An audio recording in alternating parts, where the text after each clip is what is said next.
Hello, hello, and welcome to Meredith with a Y. I'm your host, Meredith Willett, and I hope that you have been here before, but if not, welcome. Today, I'm going to be talking about the pain of apologies and compliments and where that pain comes from. So stay with me. Hello, everyone. This is Meredith with a Y, and I am your host, Meredith Willett. Today, we are going to go deep, changing lives, and I am giving you the keys to the castle.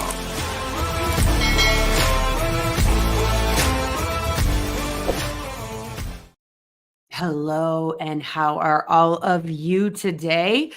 Today, I'm talking about compliments and apologies because recently I felt an apology for probably the first time without pain, without trying to deflect, without trying to scurry off. And I know that there's a lot of people out there that also have a hard time with apologies or receiving an apology or giving an apology. And I kind of wanted to talk about, since we are inside of this series of healing and past trauma and bringing past trauma. And when I say past trauma, it could be as early as yesterday, because whatever happened yesterday is going to program how you deal with today. So this does not have to just be, I have been looking at this like kind of psychically, and past trauma could be age 1, it could be age 8, 16, 21, it could be age 49, it could be age whatever, it could be age 66, whatever it is. Because what happened to you before this moment is uh, are the building blocks of what happens and how you feel about this moment right now. And so if you fell off a bridge yesterday, you are going to stay away from bridges today. If you slipped on ice when you were 8 years old, you might really be afraid of ice today. And this is what I really want to instill inside of this series of healing from trauma, because you can't escape it. You can't escape the good building blocks, and it's difficult to even see the bad building blocks. It's difficult to see when something is ingrained in you, it's sewn into the fabric of your psyche and your very being. You don't even recognize that you can operate outside of the system that has become you. And so, as a general rule, and my husband would always tease me about it, and I tease him about it, like if he gave me a compliment or if someone gives me a compliment out on the street, let's say someone's like, and it just happened recently. It was funny. We went to a local restaurant around here, and there was all these people coming up to me, honestly, and complimenting my sweater, which, by the way, was from Forever 21. And everyone's like, "Oh, I love your sweater." It took everything I had not to say, "Oh, it's from Forever 21. I got it 50% off," which is what I always do. I always, instead of just absorbing the compliment and saying thank you, what I tend to do is freak out, talk about how I got it on sale or it was a gift. And what I'm actually doing is telling the person I am not worthy of your kind words. And this is why. This is why I'm going to deflect that it's not about me. "Oh, don't tell me I'm pretty. I just got my hair colored yesterday," or "My friend did my hair," or "I just woke up." Who out there, right, does that? "Oh my God, I love your hair." "Oh, it's filthy." "Oh, you look really pretty today." "Oh my God, I just woke up 5 minutes ago. I can't thank you so much." But I mean, like, or "Oh, I look so ugly. I haven't washed my hair in a week." Right? We bounce those compliments off of us.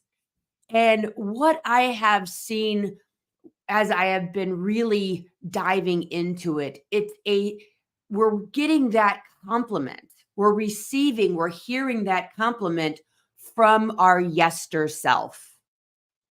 It's not our today self. Our today self, my today Meredith, is like, "I'm badass. I look great. I'm amazing. I'm smart. I'm kind. I'm helpful. I'm funny." But for whatever reason, when someone else tries to give me a compliment or has given me a compliment in the past, it's like I shudder. Like, I can't accept that love from you. I can't accept those kind words from you because there's no way you mean it. There's no way that you can see that in me. And so instead of absorbing that love and then you possibly having the upper hand, if I lean into that kindness, what is the other shoe? When will the other shoe drop? If I get excited and take that compliment to heart and lean into that love, how can that affect me in a negative way? And so I believe from what I have been seeing in myself is as I have let the lies of who I believed myself to be in the past because of other people around me telling me I was less than by way of their words or their actions, right? I have to let that go. I have to realize that that's no longer my operating system. That is no longer the building blocks of who I am. I am no longer a pain in the ass. I am no longer less than. I am no longer whatever, either by way of my actions that I believed it in myself or because of someone else that I believed it in myself. Now I can look at that and go, wait a minute. If someone's just giving me a compliment on my sweater, they don't own me. They can't hurt me. I'm a grown woman. I have a car. I'm not going to get grounded. They can't now all of a sudden get my hopes up and then come crashing down. And that's what happened last year when I went through all of that work on my avoidance attachment. I avoided attachment. And in that moment in November, I leaned into attachment and gave someone power over me by believing their compliment and then them making it felt like they took it away and it destroyed me. I hope you're following. So when someone shows you love, then they can take it away, right? And if you are not strong enough, if you are not within yourself, if you are still leaning on the past version of you who learned that people can destroy you, that confrontation will kill you, that conflict is the worst thing that could happen, that you have to be perfect, you have to be good, you have to be nice. If you're still leaning into that, then yes, other people's words can destroy you. But once you recognize that you are only today and that which happened to you prior to this very moment that you're listening to my words, that is a past version of you that you do not have to operate inside of anymore. And this is also why it's very difficult many times for people to apologize, because the same trauma that stems from using past to live inside of today, to use your past versions of you, the fearful versions, the ones that says, all cement that is black ice, and therefore I will fall and hurt my tailbone, right? A blanket statement. This is the way that dark pavement is, right? So now I'm afraid of driving at night. I'm afraid of driving when it rains. I'm afraid of driving when it's icy outside, right? That is how we look at life. And so now I'm afraid to drive. This is how phobias are created. This is how people start adding all this shit on their shoulders and then they don't leave the house. This is how people have all of these crazy idiosyncrasies, is because they're taking all of the most fearful versions of their past self, applying it to their current day and saying, shit, I'm not leaving the house. I'm not going on a plane. I'm not going on a train. I'm not driving in a car at night. I'm not going and hanging out with girlfriends. I have to use all the scariest shit from everything that happened before today to judge the validity and safety of today. And why do we do this? Because we're humans.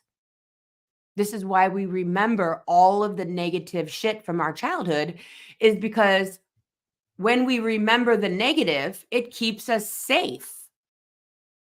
This is Darwin.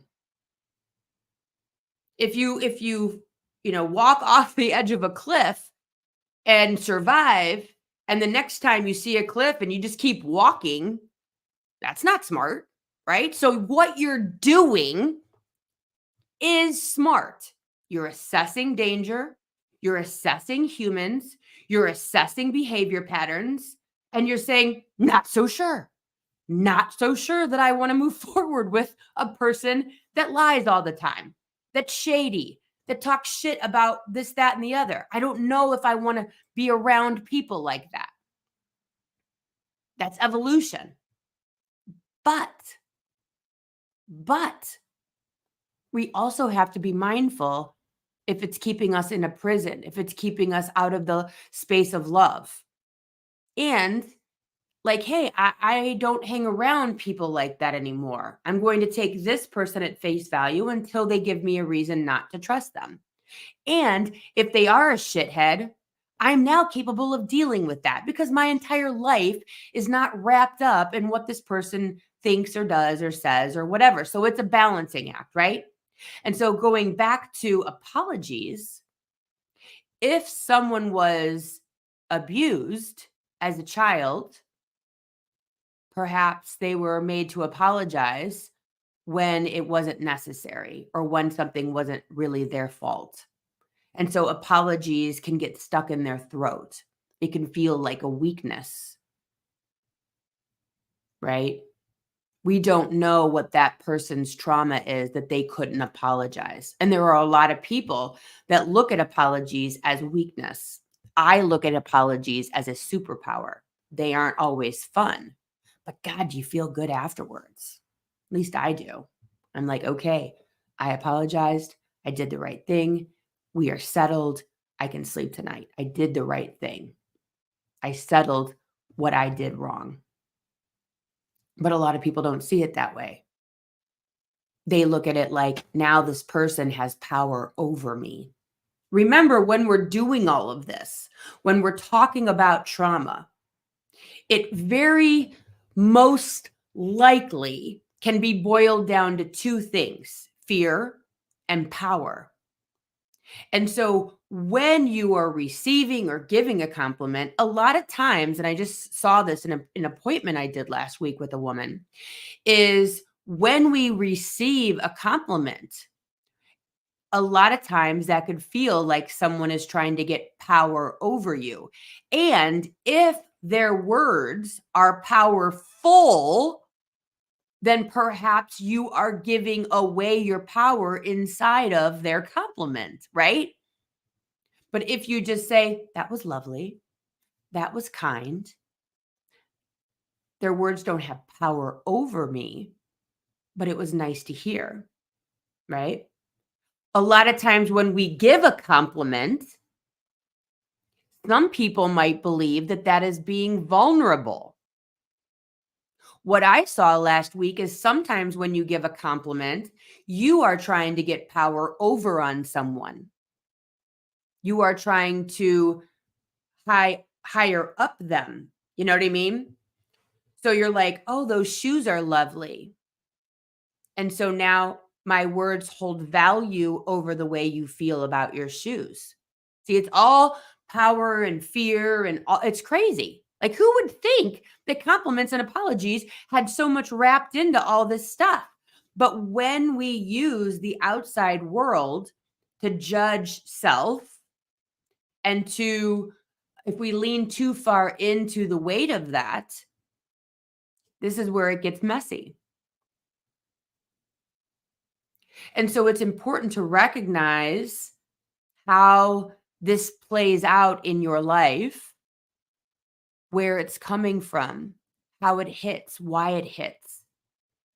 Because compliments and apologies, as I'm seeing now in my mind as I'm talking about this, are part and parcel to the word love. The way you love yourself, the way you love and accept, the way you love and receive love from others.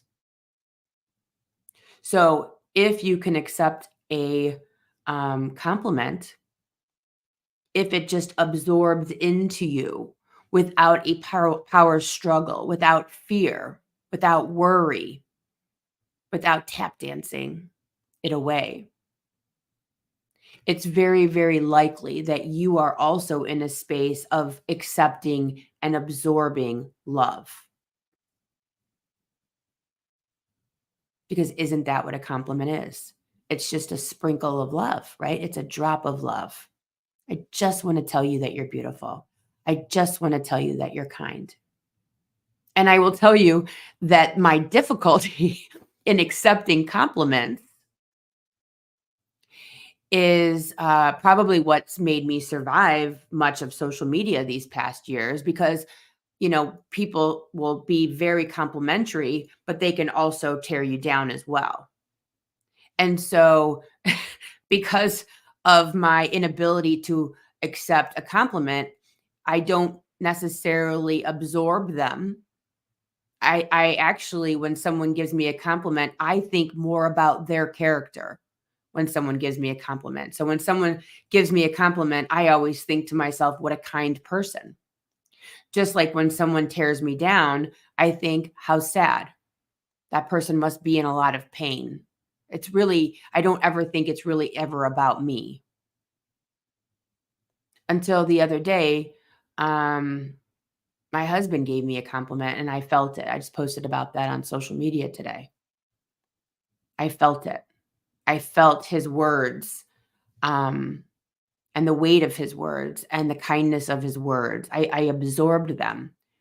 And that's why I wanted to talk about this today because as I've done the work to not tap dance and spin plates in my life, and now I realize that I can handle so much more, um, that I can lean in to people, that I can be more open with my heart and accept and give love in a very different way than I ever have, in a very real, deep, and sincere way that's not predicated on fear or power or perfectionism, being a good girl, being seen as nice or a good wife or a good mom. When all that starts to go away and you really just settle into your hips and you settle into yourself, when that starts to happen and you don't feel that you need to deserve love based on anything other than existence, right?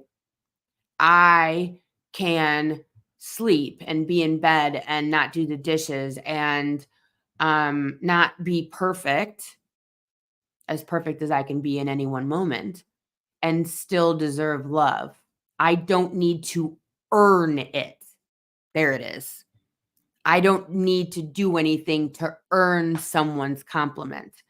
I don't need to get the fucking sweater on sale to earn the compliment.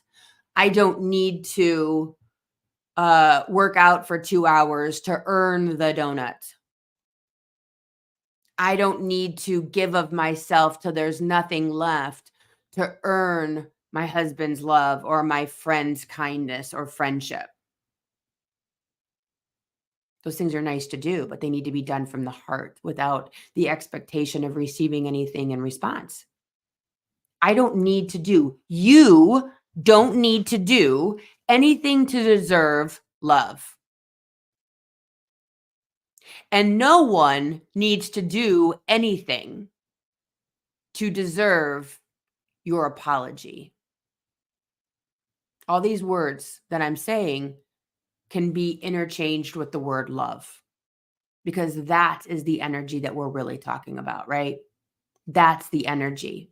That's the truth. Do I deserve love from this person? Yeah, why not?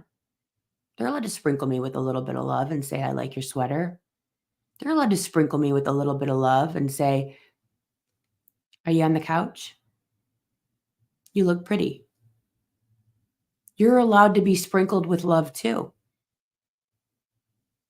It's not power over because you're a grown person. And if you are in a situation where you are in a place of fear, which I have been, I haven't even discussed that yet. I haven't even started talking about my abusive relationship from my past, not my ex husband. I don't know if I will ever talk about it. We'll see. But I deserve to be treated kindly, and so do you. And if you are in a situation where you're in fear, you're being belittled, you're being treated poorly, you're having to earn love, the general state of your relationship is tension and nervousness and fear and worry. One of two things are true. Either you are in a fearful space with someone that is not kind, or you have work to do to heal trauma and step into your present self. Because I was in a state of constant tension and stress, not realizing it, which, by the way, causes a shit ton of wrinkles. They have looked at this. The piercing of the lips, the furrowing of the brow, all of that is by way of stress and worry and tension and nervousness. So all of those crazy weird wrinkles and between your eyes and your mouth and piercing and squinting and tension, all of the face tension comes from life tension. And so the more we heal, if you go back and look at some of my outside of stop quitting drinking, but if you go back and look at a lot of my prior social media posts, especially like the beginning of TikTok, I don't even look like the same person. If you like, I think I probably look very similar to the day I got married 17 years ago. And I was not, I mean, I was 17 years younger. But it's amazing when you heal, your face heals too. Your body heals. Your face is a representation of everything, your emotions, your body, your health. All of it, it goes hand in hand. All of it. Your weight, the way you treat yourself is the way that you allow the world to treat you. There's no way you're going to treat yourself well and then let the rest of the world treat you like shit, right? You're gonna be like, hell no. I sit here and I walk every day and I drink the water and I spend time making myself food. I'm calm. I let myself take a long shower. I'm good to myself. And then some asshole's gonna walk through the door and start, pounding my head in. Oh no. We need to recognize that how we treat ourselves, the compliment. Ooh, I love this. The way we treat ourselves in the mirror when we're getting dressed, when we're laying our head down at night. The way we talk to ourselves is where we are at in our healing process. Oh, that's good stuff. How do you talk to yourself? Are you kind? Do you compliment yourself? Do you apologize to yourself? Because I know for a fact I owe myself a lot of apologies from the shit I did to myself when I was 19, 20, 21. Good God. I wasn't nice to myself. I put myself in very dangerous situations. I put up with way too much abuse. And this is the thing, if you had to put up with abuse when you were under the age of 18, there's not much you could have done about that. So, yeah, forgive yourself. Box checked. But if you put up with mistreatment and abuse, if you did things to or for others that wasn't in line with maybe who you are today, apologize to yourself. I'm sorry, I didn't know better. I'm sorry I didn't protect you, 22-year-old Meredith. I'm sorry I didn't treat you kindly. I'm sorry I didn't eat right. I'm sorry I smoked 700 packs of cigarettes a day when I was younger. I'm sorry I drank like a fish and didn't love you like you deserve to be loved. Oh man, this is okay. Okay. Who's who's who's riding along with me right now? I'm sorry I I'm sorry I didn't believe in you enough when you were younger that you could have done more back then, that you could have traveled or started a career. But I didn't. I didn't have the confidence. I didn't even have the know-how. I knew how to be a wife. I knew how to be a mom. That's it. That's why role models are so important. That's why social media is so important because it shows all of us a life that we don't know about from our backyard. It shows women and it shows young men possibilities outside of the scope of their neighborhood.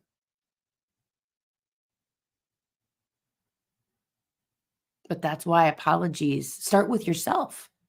Apologize to you, your current self, for maybe not treating you so bad or so great, I should say. And then forgive yourself. Compliment yourself every single day. Damn, you look good. Boy, you're doing a great job. Man, you work so hard. Boy, you're a great mom or dad. Man, you're a great friend, daughter, or son. Start with you. Feel how that opens your chest. Feels good. Feel how speaking kindly to yourself could possibly be a seed to speaking kindly to the rest of the world today. It starts with you. If you can apologize to yourself, it's science.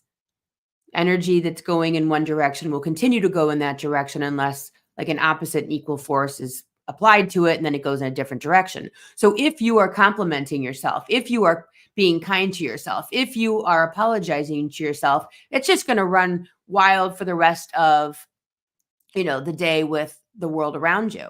Start with you in the morning and then you walk into work and then you're just like, "Damn, you look good. Boy, you're a nice person. I'm sorry for being a shit yesterday." Right?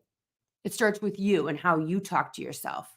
If you're cruel to yourself, you're going to be cruel to the rest of the world all day, which is why I don't take people's negative comments on social media to heart because I know any cruel comment that comes from anybody, they are suffering 10,000 times the words that they send to me.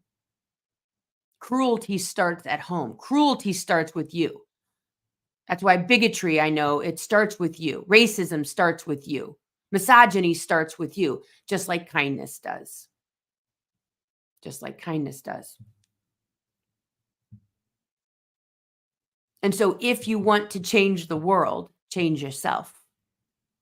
If you want to realize where you're at in the state of healing, accept the compliment, absorb it, feel it, apologize. Apologize.